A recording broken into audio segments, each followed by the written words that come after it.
Hi students, this is Bharat Chawla and you are watching WITS classes. This is the third part of chapter number 1, Nature and Significance of Management. In this video, I will cover one topic, that is levels of management. And remaining two parts, if you want to see, you can get their links from description box. So let us start our today's topic, that is levels of management. कोई भी एक organisation multiple activities के through अपने objective को achieve करती है, right? ये multiple activities multiple departments perform करते हैं. इन एक्टिविटीज़ को परफॉर्म करने के लिए डिपार्टमेंट्स को अथॉरिटी और रिस्पॉन्सिबिलिटीज़ की ज़रूरत पड़ती है, और जिस तरह का डिपार्टमेंट होते हैं उस तरह की अथॉरिटी रिस्पॉन्सिबिलिटी रेंडर करने के लिए ऑर्गेनाइजेशन लेवल्स ऑफ मैनेजमेंट बनाती है. ठीक है, एक ऑर्गेनाइजेशन में इंपॉर्टेंट डिसीजन लेने के लिए टॉप लेवल मैनेजर्स होते हैं, रूटीन रेगुलर डिसीजंस लेने के लिए मिडिल लेवल मैनेजर्स होते हैं और बिल्कुल लोअर ग्राउंड डिसीजंस लेने के लिए लोअर लेवल मैनेजमेंट होते हैं. तो ऑर्गेनाइजेशन की वर्क को स्मूथली हैंडल करने के लिए, डिसीजंस मेकिंग को और फास्ट करने के लिए ऑर्गेनाइजेशंस अपने यहाँ पर 3 लेवल पे डिवाइड कर देती है अपने मैनेजमेंट को. सो the first level of management that is top level management. तो पहले समझते हैं कि टॉप लेवल मैनेजमेंट है क्या. टॉप लेवल मैनेजर्स वो लोग हैं जो ऑर्गेनाइजेशन के सबसे इंपॉर्टेंट लोग हैं. ये की पोजीशन होल्डर्स हैं. ठीक है, ये कंपनी के सीईओज होते हैं, सीएफओज होते हैं, कंपनी के मैनेजिंग डायरेक्टर्स होते हैं, बोर्ड ऑफ डायरेक्टर्स होते हैं, प्रेसिडेंट होते हैं, वाइस प्रेसिडेंट होते हैं. ये वो लोग हैं जिनके पास सबसे ज़्यादा अथॉरिटी है ऑर्गेनाइजेशन से रिलेटेड डिसीजन लेने की. ठीक है, अब समझते हैं कि इनके फंक्शंस क्या हैं. So the first function of top level manager is determining the objective of the enterprise. अब determining the objective of enterprise का मतलब क्या है? देखिए, कोई एक ऑर्गेनाइजेशन जब फॉर्म होती है तो किसी ऑब्जेक्टिव को अचीव करने के लिए फॉर्म होती है. ये जो ऑब्जेक्टिव्स हैं टॉप लेवल मैनेजर्स ही डिसाइड करते हैं. टॉप लेवल मैनेजर्स जब एक बार ऑब्जेक्टिव डिसाइड कर लेते हैं तो फिर लोअर लेवल और मिडिल लेवल मैनेजर्स उस ऑब्जेक्टिव के हिसाब से काम करना शुरू करते हैं. तो framing, so determining the overall objective of the company is a major responsibility of top level managers. Second point है framing of plans and policies. जो ऑर्गेनाइजेशन के ऑब्जेक्टिव हैं उनको अचीव करने के लिए मैनेजमेंट को बहुत सारे प्लान्स एंड पॉलिसीज फ्रेम करने पड़ते हैं. ठीक है, इन प्लान्स एंड पॉलिसीज को फ्रेम करना, मेजर प्लान्स एंड पॉलिसीज को फ्रेम करने का काम भी टॉप लेवल मैनेजर्स का ही होता है, right? Third point is responsible for welfare and survival of the organisation. देखिए, एक ऑर्गेनाइजेशन सर्वाइव करती है इन्वायरमेंट में, साथ साथ ग्रो करती है, तो उसके लिए सबसे ज़्यादा रिस्पॉन्सिबिलिटी टॉप लेवल मैनेजर्स की होती है. जब एक ऑर्गेनाइजेशन स्टैब्लिश होती है तो इनिशियल स्टेज में वो सर्वाइव करती है, तो टॉप लेवल मैनेजर्स ही डिसीजंस लेते हैं, वाइज डिसीजंस लेते हैं, जिसकी वजह से वो कंपटीशन में अपने आप को सर्वाइव कर पाती है और लेटर ऑन ग्रोथ की तरफ जाती है, right? Next point is liaisoning with outside world. अब लाइजनिंग का मतलब क्या होता है? लाइजनिंग का मतलब होता है टाइप ऑफ मीटिंग्स. ऑर्गेनाइजेशन में जो हायर एंड मीटिंग्स होती हैं उसको करने की जिम्मेदारी टॉप लेवल मैनेजर्स की होती है. इनिशियल स्टेज में टॉप लेवल मैनेजर्स को गवर्नमेंट के ऑफिशियल्स के साथ मीटिंग करना पड़ता है, अपने इन्वेस्टर्स के साथ मीटिंग करना होता है, सप्लायर्स के साथ मीटिंग करना होता है, राइट? तो इन सबको मीटिंग करने, मीडिया के साथ मीटिंग करना है, ये सब काम करने की जिम्मेदारी टॉप लेवल मैनेजर्स की होती है. Next point is to integrate diverse element and coordinate the activities. एक ऑर्गेनाइजेशन में ना बहुत सारे डिपार्टमेंट्स होते हैं. उन सारे डिपार्टमेंट्स को इस तरीके से डिज़ाइन करना कि वो एक दूसरे के साथ इंटरलिंक्ड या एक दूसरे को कोऑपरेट कर सके, एक दूसरे को हेल्प कर सके ऑर्गेनाइजेशन के ऑब्जेक्टिव को अचीव करने के लिए. तो ऑर्गेनाइजेशन के डिपार्टमेंट के बीच में एक कोऑर्डिनेशन स्टैब्लिश करना, इंटर डिपार्टमेंट कोऑर्डिनेशन स्टैब्लिश करने का काम भी टॉप लेवल मैनेजर्स का ही होता है. Next is analysing business environment and it's implications. Business के इन्वायरमेंट को स्कैन करना और उसके हिसाब से ऑर्गेनाइजेशन में डिसीजन मेकिंग लेना, और डिसीजन मेकिंग के बाद उसका इम्पैक्ट इन्वायरमेंट में क्या पड़ना, ये सब जिम्मेदारी टॉप लेवल मैनेजर्स की होती है. ठीक है, next is responsible for all the activities of the business. देखिए, एक बिजनेस जितनी भी एक्टिविटीज़ परफॉर्म करता है, छोटी बड़ी, इन सब की जिम्मेदारी eight the end of the day top level managers की होती है. छोटा सा एग्जाम्पल, शहर के अंदर जस्ट इन केस कोई दंगे फसाद हो जाएं, रॉइड्स हो जाएं, तो eight the end of the day शहर के जो डीएम हैं उन्हीं की जिम्मेदारी होती है. तो ऑर्गेनाइजेशन में जो भी एक्टिविटीज़ परफॉर्म होती हैं, लेटर और सूनर उन सब की रिस्पॉन्सिबिलिटीज़ टॉप लेवल मैनेजर्स की होती है. ठीक है, after understanding the functions of top level managers, let us discuss about the functions of middle level managers. तो अब ये समझते हैं कि मिडिल लेवल मैनेजर्स हैं कौन। देखिए, मिडिल लेवल मैनेजर्स वो लोग हैं जो ऑर्गेनाइजेशन में डिफरेंट डिपार्टमेंट के हेड्स हैं। जैसे परचेज डिपार्टमेंट का परचेज मैनेजर हो गया, सेल्स डिपार्टमेंट का सेल्स मैनेजर हो गया, ह्यूमन रिसोर्स डिपार्टमेंट का ह्यूमन रिसोर्स मैनेजर हो गया। ये होते हैं डिपार्टमेंटल हेड्स। जो टॉप लेवल मैनेजर्स के बाद जो फर्दर डिपार्टमेंट्स बनते हैं उनको हैंडल करने के लिए इन पोजीशंस को क्रिएट किया जाता है। ये होते हैं मिडिल लेवल मैनेजर्स। तो अब समझते हैं मिडिल लेवल मैनेजर्स के functions. So the first function of middle level manager is interpret the policies framed bye top management. Top level managers ने जो प्लान्स एंड पॉलिसीज फ्रेम करी हैं, उन प्लान्स एंड पॉलिसीज को लोअर लेवल तक लेके जाना। देखिए, टॉप लेवल मैनेजर्स जो पॉलिसीज़ को फ्रेम करते हैं वो डिफरेंट लैंग्वेजेस में होती हैं, उनमें कुछ की पॉइंट्स होते हैं।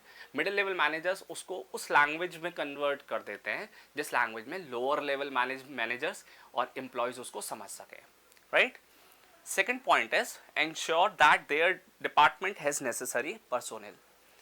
मिडिल लेवल मैनेजर्स को अपने डिपार्टमेंट्स को ईजिली हैंडल करने के लिए, अपने डिपार्टमेंट को स्मूथली चलाने के लिए ह्यूमन रिसोर्स की रिक्वायरमेंट होती है, एम्प्लॉयज़ की रिक्वायरमेंट होती है। तो मिडिल लेवल मैनेजर्स अपने डिपार्टमेंट में जिन जिन लोगों की उनको ज़रूरत है उन सबको रिक्रूट करना, उनको सेलेक्ट करना, उनको ट्रेनिंग देना, इन सब की जिम्मेदारी भी मिडिल लेवल मैनेजर्स की होती है। Next is assign necessary duties and responsibilities.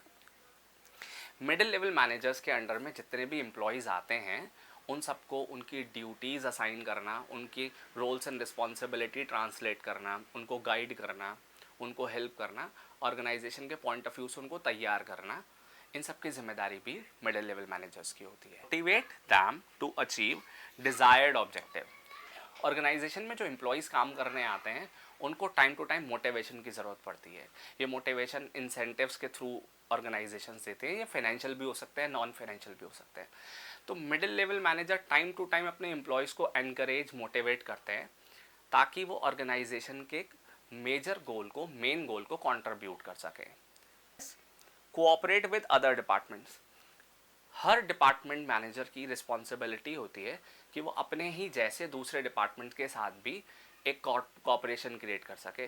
जैसे मैं सेल्स मैनेजर हूँ तो मेरी जिम्मेदारी है कि मैं प्रोडक्शन मैनेजर के साथ कोऑर्डिनेशन स्टैब्लिश रखूँ, परचेज मैनेजर के साथ कोऑर्डिनेशन स्टैब्लिश रखूँ, ह्यूमन रिसोर्स मैनेजर के साथ कोऑर्डिनेशन स्टैब्लिश रखूँ, ठीक है। Next point is responsible for all the activities of first line managers. Organisation में जो फर्स्ट लाइन मैनेजर्स हैं उनकी हर एक्टिविटी की responsibility at the end of the day middle level managers की होती है। So after understanding the functions of middle level manager, let us understand the functions of lower level manager which is also known as supervisory level और bottom level. अब ये level है क्या? देखिए, middle level managers के बाद भी एक लेवल को क्रिएट किया जाता है जो कि एम्प्लॉयज़ के साथ डायरेक्ट कोऑर्डिनेट कर सके। मिडिल लेवल मैनेजर्स बहुत सारे एम्प्लॉयज़ को एक साथ कम्युनिकेट नहीं कर सकते, उनको हैंडल नहीं कर सकते। तो ऑर्गेनाइजेशन लोअर लेवल पर भी एक मैनेजमेंट रखती है जिनका डायरेक्ट इंटरेक्शन एम्प्लॉयज़ के साथ होता है। तो जो मिडिल लेवल मैनेजर्स हैं वो प्लान्स एंड पॉलिसीज़ को फर्दर एग्जीक्यूट करके ले जाते हैं लोअर लेवल मैनेजर्स को, और लोअर लेवल मैनेजर्स उन प्लान्स एंड पॉलिसीज़ को ट्रांसलेट करते हैं एम्प्लॉयज़ को। तो पहले ये समझते हैं कि ये लोअर लेवल मैनेजमेंट में आता कौन कौन है। इसके अंदर क्लर्क आते हैं, फोरमैन आते हैं, सुपरवाइजर्स आते हैं, सुपरिटेंडेंट आते हैं। ये वो लोग हैं जो मिडिल लेवल मैनेजर्स के प्लान्स पॉलिसीज़ को लोअर एम्प्लॉयज़ तक ले जाते हैं। तो अब आगे समझते हैं इनके फंक्शंस क्या क्या है। First function of lower level management is representing the problem और ग्रेवियंसेस ऑफ वर्कर्स। एक ऑर्गेनाइजेशन में बहुत सारे एम्प्लॉयज़ काम करते हैं और हर एम्प्लॉय की कुछ प्रॉब्लम्स, कुछ ग्रेवियंसेस होते हैं, और ये सारी प्रॉब्लम्स और ग्रेवियंसेस को डायरेक्टली वो मिडिल लेवल मैनेजर्स और टॉप लेवल मैनेजर्स तक नहीं ले जा सकते। तो इसीलिए एक लोअर लेवल मैनेजर की रिस्पॉन्सिबिलिटी होती है कि वो अपने एम्प्लॉयज़ की प्रॉब्लम्स को समझे और उनका सोल्यूशन देने की कोशिश करे। अगर ये सोल्यूशन वो खुद नहीं दे पा रहा है तो फर्दर वो इन सारी प्रॉब्लम्स को रिप्रेजेंट करे मिडिल लेवल मैनेजर्स तक। Is maintaining good working condition and developing healthy relations between superior and subordinate. Middle level managers क्या करते हैं? मिडिल लेवल मैनेजर्स कोशिश करते हैं कि जो वर्किंग कंडीशन है उसको हेल्दी बनाएं, ठीक है। हेल्दी से मतलब वहाँ हार्मनी हो, एम्प्लॉयज़ एक दूसरे के साथ अच्छे से काम कर सकें, उन्हें एक दूसरे के साथ काम करने में कोई प्रॉब्लम्स ना हो। ठीक है, ऐसा इन्वायरमेंट क्रिएट करते हैं जिसमें गुड वर्किंग कंडीशन होती है। सुपीरियर और सबऑर्डिनेट एक दूसरे को ईजिली कोऑर्डिनेट करते हैं, एक दूसरे को कोऑपरेट करते हैं। Next point is looking to safety of workers. देखिए, जब एम्प्लॉयज़ काम करते हैं तो उनकी सेफ्टी को इंश्योर करना भी देखिए, जब एम्प्लॉयज़ काम करते हैं तो उनकी सेफ्टी को इंश्योर करना ये भी जिम्मेदारी लोअर लेवल मैनेजर्स की होती है। Next point is they try to maintain precise standard of quality. जो भी goods and services employees produce कर रहे हैं वो सारे goods and services standard quality की हो, उनमें सेमनेस हो, यूनिफॉर्मिटी हो, राइट। इनकी स्टैंडर्ड की क्वालिटी को मेंटेन करने की जिम्मेदारी भी लोअर लेवल मैनेजर्स की होती है। Next point is they are responsible for boosting the morale of worker. ये क्या करते हैं, अपने एम्प्लॉयज़ के साथ ना एक टीम वर्क क्रिएट करते हैं। टीम वर्क क्रिएट करने से एम्प्लॉयज़ का जो भरोसा है वो ऑर्गेनाइजेशन में क्रिएट होता है। एम्प्लॉयज़ ना, जो एम्प्लॉयज़ होते हैं वो एक्चुअली बहुत ही कम मिडिल लेवल और टॉप लेवल मैनेजर से इंटरेक्ट कर पाते हैं।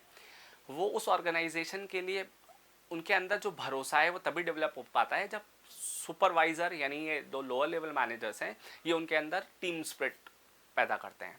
Next point is minimising the waste of material and maintaining safety standards. कोशिश ये करते हैं कि एम्प्लॉयज़ को इस तरीके से गाइड करें, इस तरीके से उनको सुपरवाइज़ करें कि रिसोर्स लोग कोशिश करते हैं कि एम्प्लॉयज़ को इस तरीके से गाइड करें, सुपरवाइज़ करें ताकि वो मिनिमम रिसोर्सेज वेस्ट कर सकें।